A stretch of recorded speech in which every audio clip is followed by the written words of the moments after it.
Friends, मैं हूं आपकी दोस्त नेहा और लेकर आई हूं आपके लिए फिर से एक न्यू वीडियो। आज की इस वीडियो में हम बात करेंगे वैज्ञानिक पद्धति की, यानी कि साइंटिफिक मेथड। तो ये वीडियो भी ये चैप्टर अनुसंधान यानी कि रिसर्च पेपर से ही है। तो इस वीडियो को शुरू से लेकर लास्ट तक जरूर देखिएगा और हर एक चीज़ आपको क्लियर होती है तभी जब आप पूरी वीडियो देखते हैं। तो वीडियो जो लोग भी फर्स्ट टाइम देख रहे हैं, प्लीज़ चैनल को जल्दी से सब्सक्राइब और मेरी आने वाली नई वीडियोस के लिए। और मेरे चैनल पर आपको मिलती हैं सोशियोलॉजी से रिलेटेड बहुत सारी वीडियो, 200-250 वीडियो मेरे चैनल पर इस वक्त हैं। तो आप जो लोग भी सोशियोलॉजी से रिलेटेड कोई भी बीए, पीजी और या जो भी कुछ कर रहे हैं, आप उन सब के लिए मेरे चैनल पर वीडियो अवेलेबल हैं, तो आप देख सकते हैं। मेरे चैनल को विजिट कीजिए, प्लेलिस्ट चेक कीजिए, उसमें आपको सारी वीडियोस मिल जाएंगी। बेसिक कॉन्सेप्ट्स भी, फंडामेंटल ऑफ सोशियोलॉजी भी, रिसर्च की भी वीडियोस हैं और बहुत सारी वीडियोस हैं जो आपको हेल्प करती हैं आपकी तैयारी में। तो चलिए स्टार्ट करते हैं अपनी आज की वीडियो। और अगर वीडियो पसंद आती है तो लाइक शेयर कमेंट जरूर करा करिए, अपने इसको आगे फॉरवर्ड शेयर जरूर कीजिए ताकि और लोगों की भी हेल्प हो पाए। इस टाइम वैसे भी लॉकडाउन है, सब लोगों को घर में पढ़ना है बैठ के, तो उन लोगों की भी हेल्प हो पाए। तो चलिए स्टार्ट करते हैं अपनी आज की वीडियो। तो हमारी आज की वीडियो है वैज्ञानिक पद्धति यानी कि साइंटिफिक मेथड। ठीक है, विज्ञान का अर्थ स्पष्ट करते हुए स्टुअर्ट चेज ने लिखा है कि विज्ञान का संबंध पद्धति से है, ना कि विषय सामग्री से। यानी कि जो हमारा संबंध विज्ञान से है वो एक पद्धति से रिलेटेड चीज़ें होती हैं कि हमें कैसे मेथड अप्लाई करने हैं उस टाइप से, यानी ना कि विषय सामग्री की हमें क्या बुक्स चाहिए या हमें क्या चीज़ें चाहिए, वो चीज़ें नहीं है यहाँ पे। फिर आता है कार्ल पियर्सन के अनुसार सभी विज्ञानों की, इसकी ब्राइटनेस बहुत ज़्यादा हो रही है,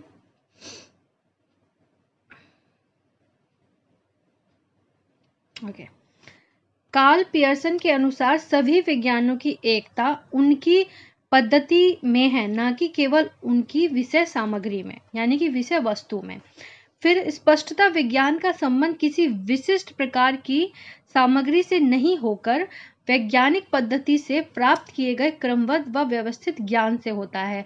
मतलब जो विज्ञान का संबंध किसी विशिष्ट प्रकार की विषय सामग्री से ना होकर एक वैज्ञानिक पद्धति यानी कि साइंटिफिक मेथड से है, जिसमें जो प्राप्त किया हुआ जो ज्ञान होता है या जो तथ्य होते हैं, डाटा होता है, कलेक्शन जो भी हम लेते हैं, उसको एक क्रमबद्ध यानी कि एक व्यवस्थित मेंटेन तरीके से उसको किया जाता है, प्रोसेस है ना। तो फिर आता है कि विज्ञान के प्रमुख तत्व यानी कि विशेषताएं। विज्ञान के लिए निम्न तत्वों का होना आवश्यक है। नंबर 1, अवलोकन, जिसको हम कहते हैं इंग्लिश में ऑब्जर्वेशन। तो यंग ने अवलोकन को नेत्रों द्वारा एक उद्देश्यपूर्ण अध्ययन नाम दिया है। अनुसंधानकर्ता स्वयं घटना स्थल पर पहुंचकर घटना, विषय या तत्वों का सूक्ष्म निरीक्षण करता है। विज्ञान में अवलोकन का विशेष महत्व होता है। अवलोकन यानी कि बहुत ही इम्पोर्टेंट है साइंस, सामाजिक विज्ञान में, साइंस में हर तरीके से। अगर आप कोई भी प्रैक्टिकल करने जाते हैं किसी भी लैब में या किसी घटना स्थल पर, या जो भी अध्ययन करने जा रहा है, या आप अपने तरफ से ले लीजिए कि अगर आप कोई प्रैक्टिकल करने जा रहे हैं तो आप उस प्रैक्टिकल को करने से पहले जो भी वहाँ पे आपको चीज़ें मिलेंगी आप उनका ऑब्जर्वेशन करेंगे। नहीं, आप हर चीज़ को ढंग से देखेंगे, अपनी आंखों से देखेंगे, अपनी इंद्रियों द्वारा छू कर देखेंगे। मतलब हम अपने हाथ से, मतलब अवलोकन का मतलब ये होता है कि अपने नेत्रों, इंद्रियों द्वारा हर एक चीज़ का ऑब्जर्वेशन करना। आपको छू कर देखना है, आप वहाँ पर जो भी चीज़ें हैं आप उनको टच करके देखेंगे, आप उनको आंखों से देखेंगे कि भाई ये सब चीज़ें कैसे कैसे यूज़ होंगी, फिर आप प्रैक्टिकल करना यूज़ करेंगे। तो उसी को हम अवलोकन कहते हैं। एक अध्ययनकर्ता भी किसी घटना का अगर मुआयना लेने जाता है तो उस घटना स्थल पर पहले जाता है, वहाँ की सारी चीज़ें देखता है, ऑब्जर्व करता है कि क्या चीज़ें हुई हैं, फिर वो अध्ययन करना शुरू करता है। फिर आता है हमारा सेकंड, सत्यापन तथा वर्गीकरण, वेरिफिकेशन एंड क्लासिफिकेशन। अवलोकन विधि द्वारा प्राप्त तथ्यों की सत्यता की परीक्षा की जाती है। मतलब अब अवलोकन कर लिया और हमने अध्ययन कर लिया, अध्ययन द्वारा जो हमें प्राप्त तथ्य मिले हैं, कलेक्शन हमें डाटा जो मिला है, उसको सत्यता की जांच की जाती है कि ये प्रूफ है, रियलिटी है या नहीं। फिर इसी को हम सत्यापन कहते हैं। ठीक है, जब वो रियलिटी टेस्ट पास कर लेता है तो हम उसको कहते हैं सत्यापन, हमने इसका वेरिफिकेशन कर दिया। जैसे कि अगर आपको कोई जॉब अपॉइंट करता है, अगर आपको कोई जॉब मिलती है, आप किसी जॉब के लिए आपने अप्लाई किया, वो जॉब आपको मिलती है, तो आप के जो आपको कॉल किया जाता है या आपको लेटर दिया जाता है, तो आपको जब वहाँ पे अपॉइंट करने के लिए बुलाया जाता है, तो उससे पहले भी वो लोग आपके सारे ओरिजिनल डॉक्यूमेंट्स देखते हैं, ताकि वो वेरिफिकेशन कर पाएँ इस चीज़ का, सत्यापन कर पाएँ इस चीज़ का, जिसको वो जॉब के लिए रख रहे हैं वो बंदा जेन्युइन वही है या नहीं, है ना। तो उस तरह से आप इसको समझ सकते हैं। फिर जब प्राप्त तथ्यों को समान विशेषताओं के आधार पर विभिन्न वर्गों में व्यवस्थित करना ही वर्गीकरण कहलाता है। अब आपको जॉब मिल गई तो फिर आपको उस तरह से उसका क्लासिफिकेशन किया जाएगा कि आपको किस फील्ड में डाला जाए या आपको किस टीम के साथ रखा जाए, है ना। तो वो हो गया आपको क्लासिफिकेशन करना। फिर आगे हमारा सामान्यीकरण यानी कि जनरलाइजेशन। सामान्यीकरण का अर्थ प्राप्त तत्वों के आधार पर किसी सामान्य नियम या सामान्य प्रवृत्ति को ज्ञात करने से होता है ना। कि कोई भी हमें तत्व या कोई भी चीज हमने कलेक्ट की है, उसको हम सामान्य नियम या सामान्य प्रवृत्ति से ज्ञात कर रहे हैं, है ना। तो फ्रेंड्स मैंने जो इस चैप्टर में जो हमारा वैज्ञानिक पद्धति चैप्टर था, इसमें मैंने वो पॉइंट इंक्लूड करे हैं जो आपको इसलिए ईजिली समझ में आए, अपनी लैंग्वेज अच्छे से आपको समझाने की कोशिश की है। मैंने पूरा चैप्टर नहीं पेला है, इसमें सिर्फ बेसिक चीज़ें और सही राइट कॉन्सेप्ट ही मैंने निकाल कर आपके लिए लेकर आई हूँ। तो मैंने बहुत कोशिश की है कि जो ये वीडियो है और ये जो नोट्स है थोड़ा शॉर्ट हो जाए, चीज़ें आपको वही मिले जो आपको याद रहे, आप अच्छे से समझ पाएँ। आई होप मैं ये चीज़ करने में सफल हो पाई हूँ। तो आप मुझे कमेंट करके ज़रूर बताइए कि आपको मेरी वीडियो और मेरी मेहनत कैसी लगी। फिर बढ़ते हैं हम नेक्स्ट, भविष्यवाणी यानी कि प्रेडिक्शन। विज्ञान का एक प्रमुख तत्व उसमें भविष्यवाणी करने की क्षमता भी होता है। अब विज्ञान जो होता है वो भविष्यवाणी, आपने देखा होगा कि कोई भी एस्ट्रोनॉट आने वाला है या कोई भी खगोलीय घटना घटने वाली है, सब वैज्ञानिक ही होते हैं ना। तो वो पहले से ही बता देते कि भाई ये चीज़ होने वाली है, या भूकंप आने वाला है, या बाढ़ आने वाली है, या मौसम खराब होने वाला है। तो कहीं ना कहीं भविष्यवाणी करने की क्षमता भी हमारे विज्ञान में होती है ना। तो वही चीज़ यहाँ पर क्लियर की गई है कि विज्ञान एक ऐसा है जिसमें भविष्यवाणी करने की क्षमता भी होती है। वैज्ञानिक प्रवृत्ति, ग्लीन और ग्लीन ने विज्ञान में वैज्ञानिक प्रवृत्ति को अत्यंत महत्वपूर्ण मानते हुए उनकी 5 विशेषताओं का उल्लेख किया है। किसने? ग्लीन एंड ग्लीन ने। मतलब तटस्थता या वैश्विकता यानी कि ऑब्जेक्टिविटी। ऑब्जेक्टिविटी मैं आपको पहले भी बता चुकी हूँ कि अपने अध्ययन में जब कोई अध्ययन करता, अनुसंधान करता, कोई अध्ययन या स्टडी करने जा रहा है, तो वो अपने कोई भी फीलिंग्स उस अध्ययन में इंक्लूड नहीं करेगा। मतलब अपनी इच्छा से या अपने कोई भी टाइम टेबल या जो भी चीज़ें वो उसमें इंक्लूड नहीं, अपने भाव बिल्कुल भी इंक्लूड नहीं करेगा। जो भी करेगा पूरी वस्तुनिष्ठता से, पूरी सत्यता के साथ उसकी जांच करेगा। ठीक है। फिर आता है धैर्य। यानी अब आप धैर्य से समझ लीजिए कि कोई भी आप काम करने जा रहे हैं, अगर आप में धैर्य नहीं है तो आप उस काम को नहीं कर पाएंगे। यानी कि पेशेंस आपके अंदर होना बहुत जरूरी है। एक अध्ययनकर्ता के अंदर पेशेंस होना बहुत जरूरी है कि उसको जो भी चीजें घटनास्थल पर मिल रही हैं वो उनको पेशेंसली हर चीज क्लियरफाई कर पाए, है ना। फिर आता है सख्त मेहनत या कठिन परिश्रम। उसको सख्त मेहनत करनी होनी चाहिए, कठिन परिश्रम करना आना चाहिए। जिज्ञासा की प्रवृत्ति कि उसको नई नई खोज करने का भी अंदर जिज्ञासा होनी चाहिए कि भाई और भी हमें पता लगे क्या क्या हुआ है यहाँ पे, क्या क्या और हुआ है, कैसे लोगों ने कैसे ये चीजें की हैं, वो सारी जिज्ञासा उसके अंदर होनी चाहिए, है ना। फिर आता है रचनात्मक विचार शक्ति। उसमें क्रिएटिविटी भी होनी चाहिए कि वो अपने आप से कोई चीज़ों को क्रिएटिविट कर पाए, है ना।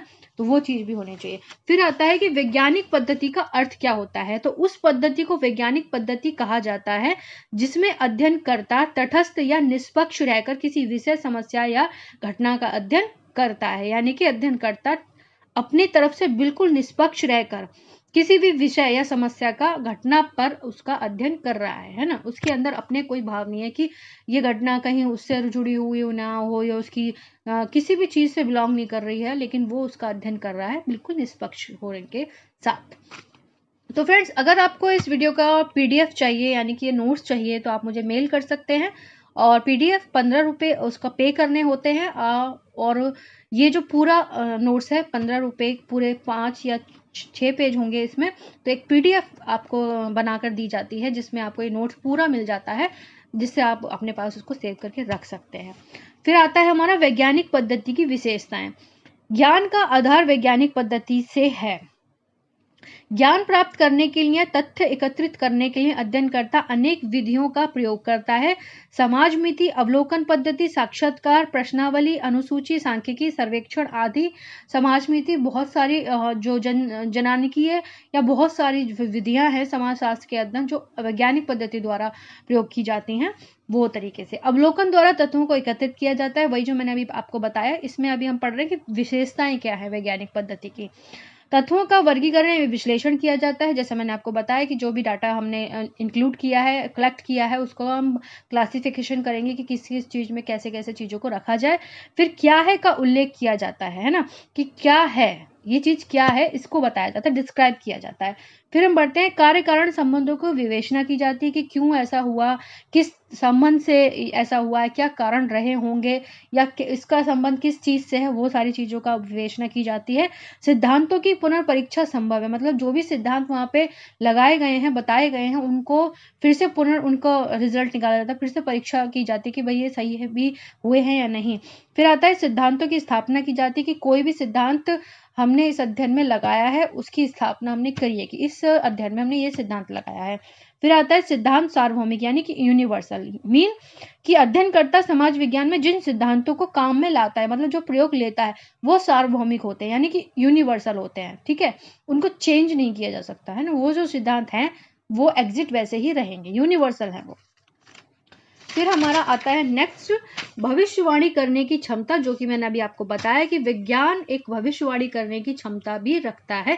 जैसे कि अभी आपने देखा होगा कि सब लोग बोल रहे थे कि 2029 अप्रैल को पृथ्वी खत्म हो जाएगी क्योंकि एस्ट्रोनॉट आने वाला है, बल्कि ऐसा कुछ भी नहीं था। बल्कि जो हमारे वैज्ञानिक खगोलीय जो भी थे, उन्होंने पहले ही क्लियर कर दिया था कि पृथ्वी के बहुत नजदीक से होकर जाएगा, लेकिन इतना भी नहीं कि पृथ्वी को कुछ भी दिक्कत हो, है ना। तो सब लोग कुशल मंगल है अभी भी। फिर आता है तर्क, लॉजिक की प्रधानता, यानी कि आपके अंदर लॉजिक होना चाहिए, कि तर्क रखने की अपनी क्षमता होनी चाहिए। वस्तुनिष्ठता, जो कि मैं पहले भी बता चुकी हूँ, और वस्तुनिष्ठता अगर आप देखना चाहते हैं वीडियो, तो इसका लिंक मैं आपको वीडियो के डिस्क्रिप्शन बॉक्स में दे दूंगी, आप वहां से जाके उसको अच्छे से देख सकते हैं कि वस्तुनिष्ठता आखिर होती क्या है।